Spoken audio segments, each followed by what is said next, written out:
It should, I suppose, have come as no surprise. It fell to veteran actress and Miss Marple star Dame Angela Lansbury to detect a shred of sense and logic out of the sexual harassment scandal that's engulfed Hollywood, Westminster and elsewhere. Dame Angela, a sprightly 92, by the way, this week said, and I quote, "There are two sides to the coin. We have to own up to the fact that women, since time immemorial, have gone out of their way to make themselves attractive. And unfortunately, it has backfired on us. And this is where we are today." And she concludes, "We must sometimes take blame, women. I really do think that."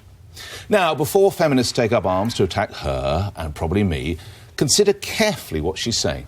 No one is condoning inappropriate suggestions, touching or behaviour, while women have every right to dress in tight tops, skimpy skirts, thigh-length boots, or in Rachel's case, like Kim Jong-un from North Korea, they shouldn't be surprised if it attracts acceptable attention from men. Surely you don't need to be a super sleuth to work that out.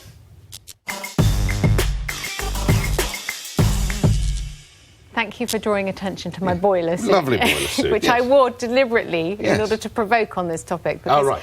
I think it's problematic to say that if women dress sexy, they are presenting themselves as sex objects and then inviting unwanted sexual attentions or even worse, violence. That's not what she's saying. Well, no, in fact, she did makes say the something point. else in this speech, which she basically said, you're sort of inviting trouble if you go out. Sorry, it's important for her. Should women be prepared for this? No. And no, they shouldn't have to be. There's no excuse. So that is what she's saying. All she's saying is, if you dress in a guy is going to be attractive. That doesn't mean I can touch you. That doesn't mean I can make inappropriate suggestions. But I am going to be attracted to someone. That's not what she was saying. I don't think that she was wasn't the saying import of what she was women saying. make themselves attractive and then they look attractive. She was making a link between the way women look and the way they dress and the kind of sexual abuse that has been proliferating, or at least our awareness of it has been proliferating. Can I... She's not here to defend herself. It's awful to say we can't make ourselves look as attractive as possible without being knocked down and raped. She's saying, all she is saying is, if a woman makes herself... a man is probably going to be attracted Read that out again, because I thought that... I couldn't get my head around that. With the last one I did? Yeah, the one, knocked down and raped, that one. OK. Nick Ferrari is always right, so we need to... I'm sorry, it's the line underneath. It's awful to say we can't make ourselves look as attractive as possible without being knocked down and raped. It's awful to say. But people... Yes.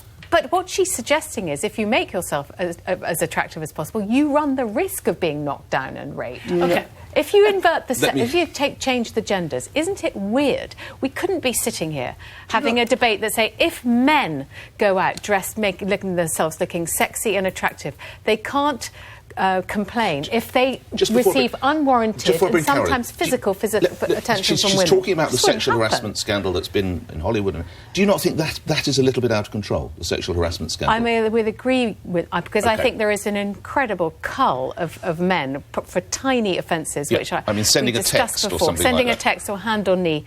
You know, I think women from time immemorial have dealt with that quite well. OK. I think the rape comment was a bit clumsy and a bit unfortunate. However, I got what she was trying to say to her. What she's saying is that women dress in a certain way and present themselves in a certain way. Women, whether you want to admit it or not, women exploit their youth, their beauty, the way they look, and they exploit it by dressing in a certain way and looking in a certain way. And yes, that can attract men. And you can't pretend that by dressing in a provocative way and that by wearing really short skirts, you're not doing it to attract members of the opposite sex. Because you are. Now, Judge Lindsay Kushner, she was presiding over a case earlier this year. Remember her? She says, girls are perfectly entitled to drink themselves to the ground, but should be aware people who are potential defendants to rape gravitate towards girls who have been drinking.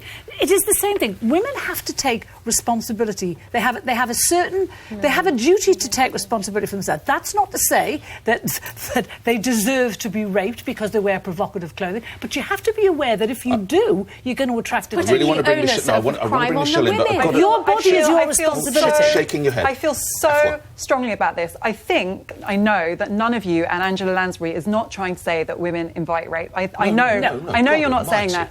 And so it's important to say that I'm not saying any of you are saying that, or she's saying that. However, these kind of remarks, which do make a link to the way women dress and sexual harassment and sexual violence, are taking place in a context where we live in a rape culture. 16 to 59-year-old women, 1 in 5 of them have experienced, in this country, sexual assault. 1/3 of young women have experienced some kind of sexual assault during their childhood. This is not some niche issue.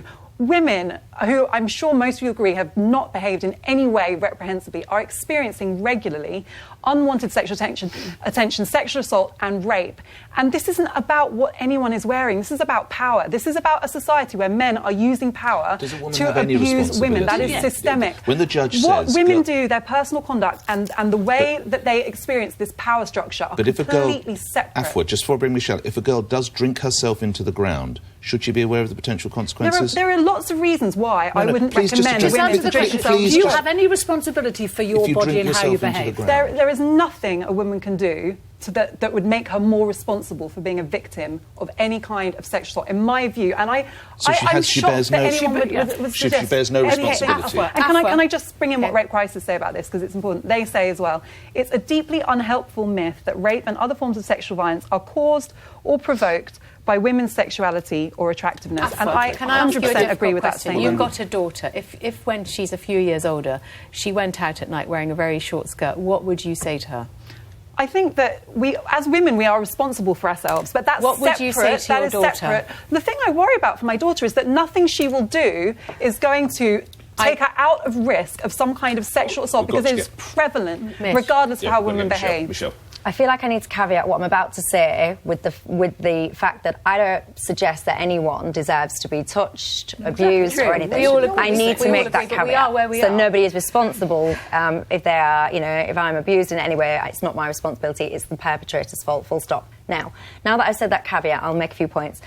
When I was on The Apprentice and I won The Apprentice, which is a business show, the second I became available to the media, I was inundated with offers of a lot of money to take my clothes off, to pose in underwear, bikinis, whatever, a lot of money, by various different publications. I made a very considered choice to say no matter what sum of money, that I never wanted to have photographs in bikinis, lingerie, etc.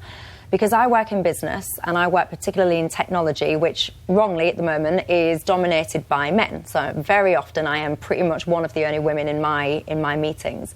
I don't want any of those men to have seen my breasts, my backside, because I feel that puts me in a disadvantaged position when I'm trying to have serious professional business conversations with those people.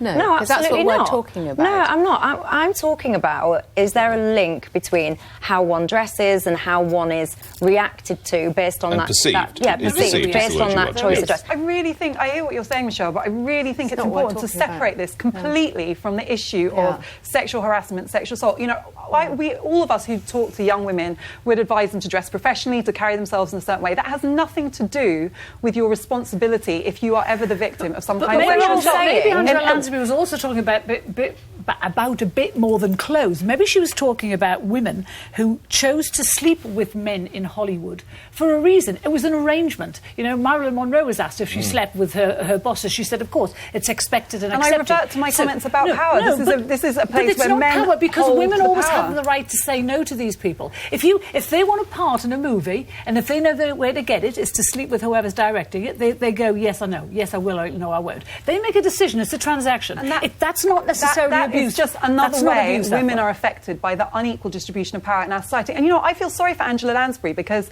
there are many women who I think have genuinely been conditioned to believe that the kind of treatment they experience is their own fault. There was that American gymnast, Gabby Douglas, who said in a Twitter that women have to take some responsibility for their sexual abuse by the way they dress and carry themselves. It then emerged she was one of the 125 gymnasts who'd been abused by the team doctor.